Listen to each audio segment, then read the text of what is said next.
સુરતના ડુમસ દરિયાકાંઠે મોડી રાત્રે એસઓજી દ્વારા દરોડો પાડવામાં આવ્યો હતો, જેમાં ડીઝલ ચોરીનું મસમોટું રેકેટ ઝડપાયું છે। દરિયામાં ચાલતા ઓઇલ ચોરીના કૌભાંડને પકડવા એસઓજીની ટીમ દરિયાના કીચડમાં ઉતરી હતી।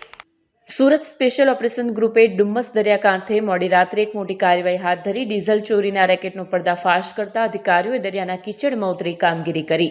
કાર્યવાહી દરમિયાન કંપનીના જહાજો સાથે જોડાયેલા અનેક લોકોની સંડોવણી સામે આવી। આરોપીઓએ પોતાની ઓળખ છુપાવવા ડીઝલ ભરેલા બેરલો દરિયામાં ફેંકી દીધા હતા, જે એસઓજી અને ફરિયાદીઓની મદદથી જપ્ત કરવામાં આવ્યા છે। મોટી માત્રામાં ચોરી કરાયેલ ડીઝલ અને અન્ય સામાન જપ્ત કરવામાં આવ્યો છે। એસઓજી આ કેસમાં આગળ તપાસ અને કાર્યવાહી કરી રહી છે।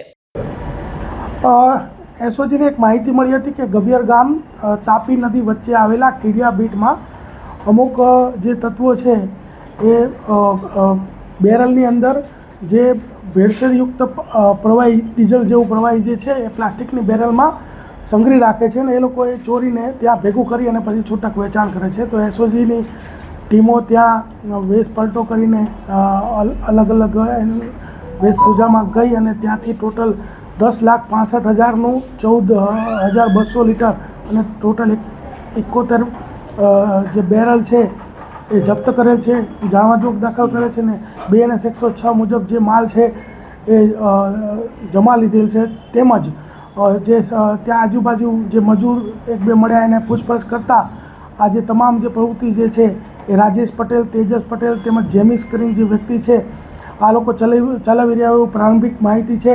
અમારી તપાસ ચાલુ છે।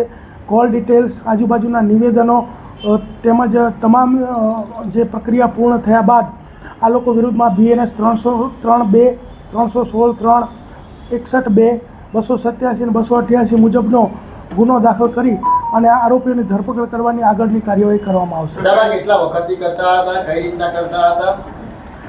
5 વર્ષથી આ લોકો કરતા હતા અને અગાઉ પણ લોકલ પોલીસની તેમજ બીજી એજન્સીઓની અહીંયા રેડો થયેલી છે। કઈ રીતના કરતા હતા? ચોરીને અંજામ કઈ રીતના આપતા હતા? જે પ્રારંભિક માહિતી મળી મુજબ આ લોકો જે છે કે જે કોઈ